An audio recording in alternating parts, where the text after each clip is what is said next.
individuals who in the community and in their workplace are people who are in leadership, top leadership, coming up through the ranks.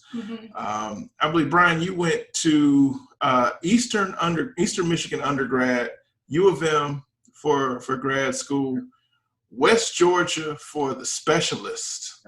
I mean, listen, we got a specialist. Specialist. Dianna, a lot of people money. That's all that means.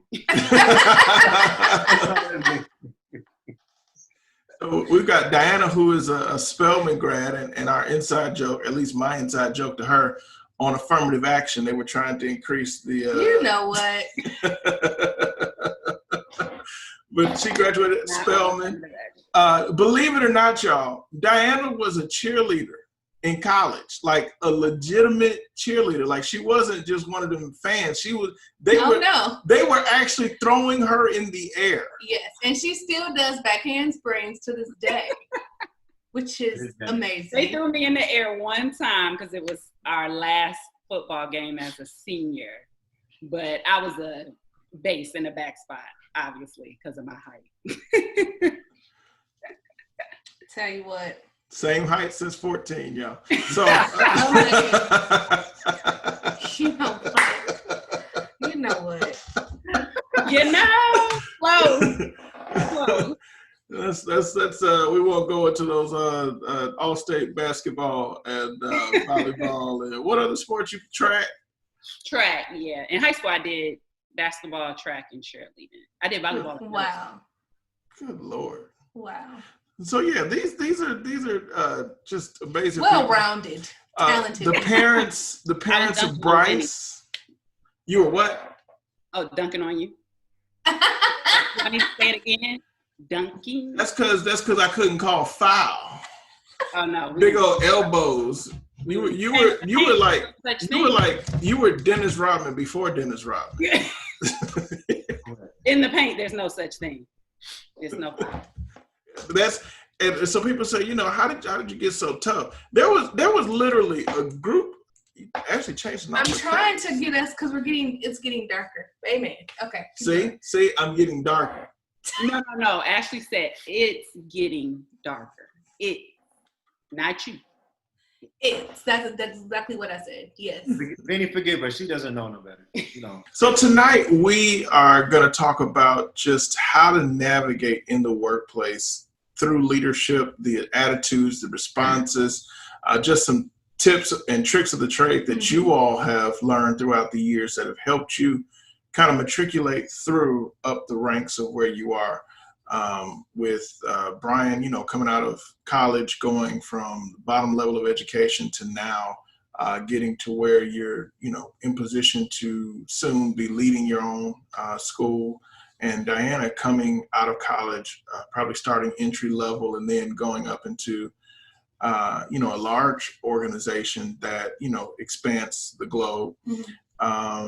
Just from you all's perspective, and we'll kick it off. Let's start with education. Happy summer to the teachers out there.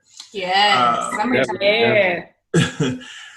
Brian, so as a teacher, especially here in Atlanta, you would think that because, the student population base is predominantly African-American, that you don't have to deal with racial situations, but is that wrong to assume that? And just, how have you had to navigate throughout the years concerning race and your roles in leadership?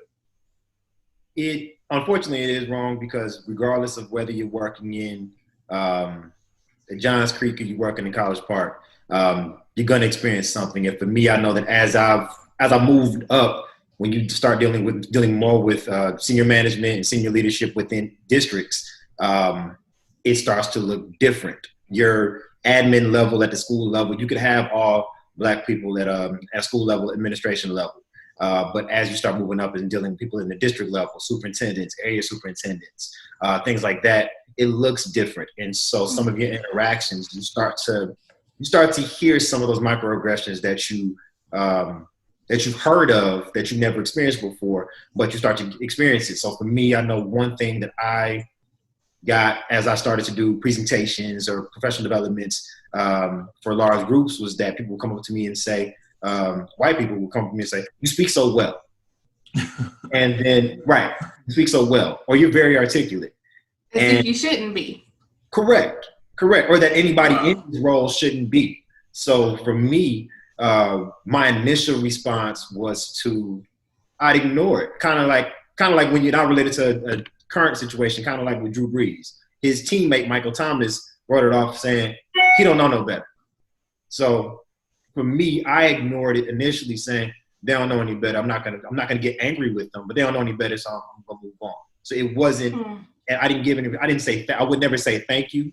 It was more so a head nod and I keep moving. And there would be no follow-up conversation. For those people that I had an actual relationship with, I would follow it up with the conversation. I learned to follow it up with a conversation because what I learned is that people never learn if they still navigate within that position of ignorance. So if I felt offended by something, I would address it behind closed doors. I would never undress anybody or chastise somebody or do something in front of other folks, because one, that's what they expect from us, and two, nobody's going to get an emotional reaction out of me in front of folks. That's not going to happen. So for me, I would always address it in private, and to prevent a reverse scenario for them to understand why that is offensive and why I took it a certain way, and ultimately how we need to navigate moving forward, because you teach people how to treat you. Yes. Whether that's coming from, as I said, people telling me that I'm articulate, or where you have even as in a teacher level, where you have teachers and you have and regardless of the demographic of the school, you have black and white counterparts, or even in senior management, you'll have white counterparts, and they'll want to use colloquialisms like, "Hey, bro," or "brother." And Vinny, I know you've probably gotten that. Especially from Dianna, I have, yes. Oh no. So just different things like that, and things where if I was made to feel uncomfortable, if I wanted to make sure I stopped it head on, I make sure I had a one-on-one conversation with somebody behind closed doors. I would never make a scene about it or make anything public about it. It'd be behind closed doors. But once again, you teach people how to treat you. I mean, you've given us 3 nuggets just off the bat. You know, don't handle it publicly. Make sure that we respect although we people. be wanting to. Although we want to. Depending on how the cut is or how the jab is. Yeah. We need to have the conversation. We just, when those who are open and receptive, it's okay to have that tough conversation and say, hey, you may not be aware, but when you say this, how it comes off. Mm-hmm. But I think the most important one, number 3, I think we can all write that down, and y'all go ahead and type that into the comment section. You need to teach people how to treat you. Yes. Listen, that's a universal wisdom principle. You need to teach people how to treat you. I like that. I do like that. But I want to ask this, Brian, because I know you're talking about addressing people whenever you felt offended. In addressing people, and Dianna, you can jump in on this too.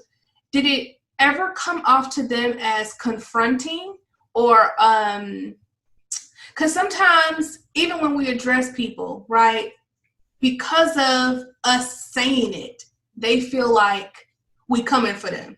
Right. When that's not the case at all. We're really just trying to, as you say, educate. So, and did you ever, like, in your mind say, okay, this is how I gotta strategically do this? You gotta work through your script, because the thing is, if you just go in there right after the moment, you might go in there and have a real moment with them that you really don't need to have, but you want to make sure it stays collegial and everything like that. So for me, I would kind of unarm them by saying, I know you didn't mean anything by this, but when you said, and I'd state exactly what they said to make sure that they can't say, no, I didn't say this. You said exactly this during this moment when we had this conversation, right after I did this. But I don't know if you were trying to offend me or not, but it did come across as offensive. Mm-hmm. And here's why. And I would tell them exactly why. And now how they took that was how they took that. Sometimes people took it as constructive criticism and took it, and we were good after that. Other times you could tell that the relationship may be damaged because now they're awkward. And this may have been the somebody has addressed them by that. But if you're awkward after my conversation with you, to be frank, that's not really my problem. My main concern is you're not going to come at me any kind of way the second time. So that was always, but I would always make sure that I would let them know, I don't feel like you were coming at me with disrespect, or you were coming at me purposely to offend me, but this is how this was received, and here's why. Okay. That's so good. That's powerful. So good.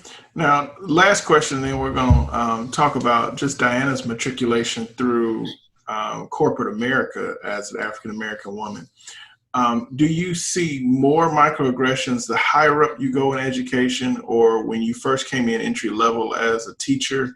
Are they about the same? Like, have you noticed any differences as you've matriculated over the last 10, 13 years or so? I think that as you move up, you do see it more, because it's almost like getting older. Like when you're younger, you kind of shielded from a few things, and as a teacher, you kind of shielded from a few things because you have the bubble you need to operate in within your classroom, and then within your grade level team and things like that. But as you move up, you start to see a little bit more of, you start to see the pores a little bit more. So you start to see a little bit more of how things work, and how hiring goes, and what strategies you use in different places. And you start to see those microaggressions as I moved up, I did see it more. And you learn how to navigate around it, as I was talking about, but you definitely do see it more the higher up you go. And I'm pretty sure that's not unique to education, but in education, I know for me, I've definitely seen, as I've wanted to do more, I've seen a lot more as I've moved up. And I was just going to add to Brian's point that many times it's not what you say, is how you say it, right? And so I think a lot of times people may not take a step back and put themselves in the other person's shoes. And I know for myself, a lot of times I try to give people the benefit of the doubt, because I would say at least 80% of the time, they're not meaning to offend you, right? It's simply, they just may not know, or they may not know how to phrase it. Correct. And so, like, I just find myself, hey, let me take a step back. Let me breathe a little bit. And then, just my mind, hey, do you think they really meant it like this? Okay, no, they didn't. How can I position it so that, because you still have to have a working relationship with this person or whomever for however long. And then you don't know, let's say you may get promoted or you may do a lateral move. And many times you may have to work with that person later on in your career. And so I think many times you really just have to be conscious of more so how you say it. I think people are more receptive when that respect is there. Right. And or you also do it in private, so that it's not out in front of the team or out in front of their manager, right? You do it in a private setting. But I'm a true believer in, because if you don't say what is on your mind, or how you're feeling, right, that could bother you, and then you're suppressing it. Right? It's gonna come out of certain ways. Yeah. So you're gonna have microaggressions. Yes. Right. It's aggression. It's aggression. Yeah. So I think it's just really important it's really about your positioning and the wording that you utilize. And I think people can appreciate that. Like, I've gotten responses of, I didn't think about it like that. I'm glad you told me that. Instead of just reacting right in the moment, taking that time after a team meeting or later on that day, or maybe your next one-on-one with that person to kind of confront the issue, because now it's giving you time to think about it. And a lot of times they have thought about it too. Sometimes people just kind of move on, don't think twice about it. But other times people, I thought that kind of came out the wrong way. So it's more so about how you say something more so than what you say. That's really good. It reminds me of that scripture about speaking the truth in love. Yeah. When you said that, Dianna, because love or speaking the truth is what you say, but in love is how you say it, right? It's framing it in a way that's going to be received well. because and that I think that takes time Mhm. because It when does. you're in the moment, you hot. You know, you ain't ready to say nothing in love of nothing, and Right. so it takes a minute to calm down, get your thoughts together, and then say it. Yeah. And a lot of times it can be, I mean, the same things that we do professionally is also in our personal life. So many times I Okay. see I'm utilizing the same skills in my personal life, right? Family or friends or just associates. And I am transitioning that over to my professional life as well, right? Because again, it's not what you say, it's how you say it and saying it in love. And then also realizing too, if you feel that person will be receptive. Because it's sometimes where you just know that person really won't be receptive and it could make things worse.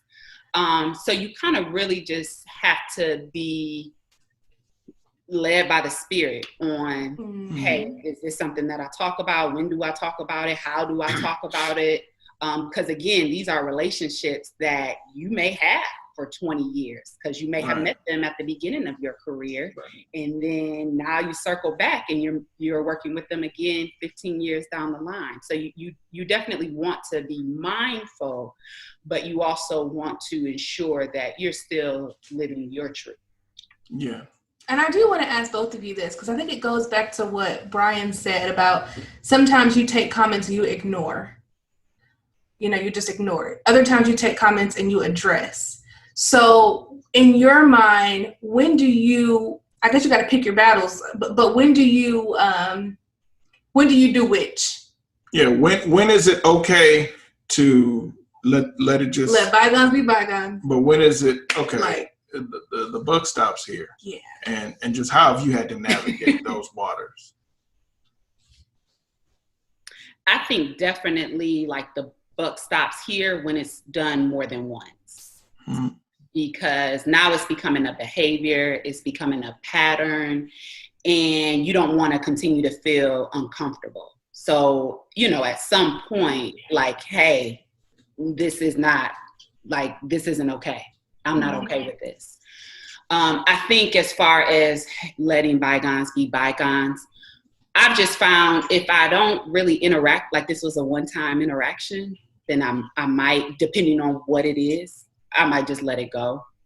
And a lot of times I just take the high road because taking the high road, nobody can ever take that from you, right? Nobody can ever say, oh, she just always thinks positive.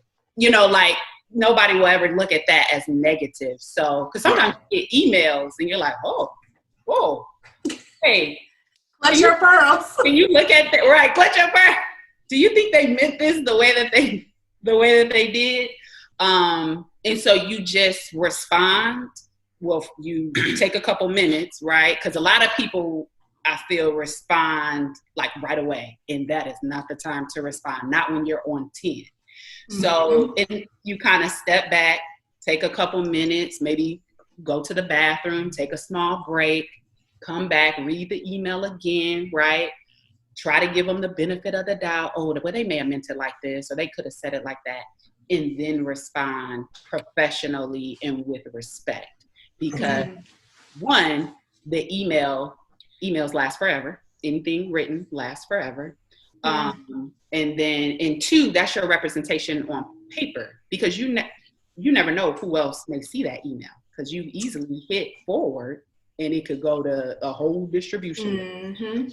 So I always side on the era of just take the high road and let God fight, those battles. If there is a battle to fight, it's in your hands. And I know that it will be taken care of because I did the right thing. I still responded with respect and professionally. And like Brian said, you don't want to be the stereotype, right? Yeah. Every culture has a stereotype. Well, a lot of cultures have a stereotype, which is why it's called a stereotype. But you don't want to be that, right? I don't want anybody to have any reason to say, no, I don't want her on my team, or no, you shouldn't promote her. It's only yes. Yeah. She's the angry black woman. So I want to follow up with that and ask to the both of you, do you feel that added, I call it black tax of having to have a better response and better conduct than other maybe dominant racial groups in the workplace or in society? Do you feel like, do you feel the weight of, I feel like I'm representing my race in this role that I'm in with my interactions with those who don't look like me? Definitely. I would definitely agree with that. Wow. And for me, I know that it depends on which environment I've been in. If I've been in the charter sector, I've been kind of the old guy in the charter sector when I've worked in leadership there. But when I'm been in my traditional schools, I've been one of the younger admin in some of the schools. So on top of being one of the younger admin, I was also a Black man working in that space. And so it would be down to what I wear, how I speak, how I respond as well. Because the thing is, for me, and when I was younger, I used to practice a lot of passive petty through email. Oh no! I like it. Because I used petty email. I used to be the first one to where even when my administrator would send me something that I just did not agree with, I'm like, oh really? And I would hop right on the computer like what Dianna You respond right away, and you want 10 within 5 minutes. Don't respond on 10. But to get back to your answer or your question, I definitely feel like I have to be more mindful of my reactions and how I conduct myself, more so than my white counterparts. Just to be frank, I've always felt like that. I see no reason why I would stop feeling like that, to be honest. But I've always felt like that. Wow. Yeah, I think just, I grew up in life being the minority. So shut up. Tell them shut up. You know what? So elementary school, I went to a dominant African-American school, but middle and high school, I went to a dominant Caucasian schools. And then college, of course, was African-American. You know what? And so, of course you're reminded, right? It's obvious. You're reminded that you're the minority. And I do think about, just personally and professionally, like, this could be the only interaction or one of the only interactions that this person may have with an African-American person. So, I do feel like, well, let me make sure it's at least a positive interaction for them, so that they may not continue to stereotype people, and they can say, well, oh no, I met a young lady and she was really nice to me, or, she wasn't mad at all. So, that is always in the back of your mind, just because it's obvious when you might be the only one in that space. But since I've been through different types of schools, it's kind of second nature for me, which I think is a good thing, because I have been in diverse schools growing up. So it's kind of like second nature. But I think one thing also to touch on, is something that's not talked about a lot, is some different things that might happen amongst other Black people, and stereotypes that we may have, some biases we may have amongst ourselves. When you're working amongst your peers that look like you, those things happen. And so, because even in my daily workings within a school or any type of environment where I was around my other Black peers, you still want to be mindful of how you conduct yourself, because there are going to be comments and things that are said where people are going to say something expecting a response out of you, and you don't want to give that to them either. And so it's not just something where it's something that's coming from people outside of our race and our culture. It's people within us, within our culture, within our race, who are also stereotyping us, and who are also expecting certain reactions from us. And you still have to be mindful about that, and be able to almost be able to code switch within your own demographic, the same way you would with others, because we have to do that. I think a lot of times we don't talk about the implicit bias that we have amongst ourselves versus the implicit bias that comes from white to Black. And because everybody has unconscious biases, may vary in degrees, but everybody definitely has unconscious biases. And it's just, I always try to not, in a way, if I can, not trigger those unconscious biases. I know may sound funny, but still be true to myself, but not do anything, like raising my voice or putting certain words in an email that may sound aggressive, so that none of those biases that I might or could trigger. So what is that? Because y'all, that bothers me. Like, I think I can kind of deal with opposite races doing that, but when it's your own community coming at you, and especially when you're in top leadership, it's very few of us anyway, right? Like in top leadership, and then we're sitting here coming against each other. How do you navigate that, or I don't even know what that is. I don't know what you call it, but are we at the base of us? Are we just trying to be accepted, and so we feel like that's what we should do to our, like, are we being? I don't know what that is. Yeah, I think it could be trying to be accepted. If you're a person that may not have high self-confidence, that could be a way of trying to fit in.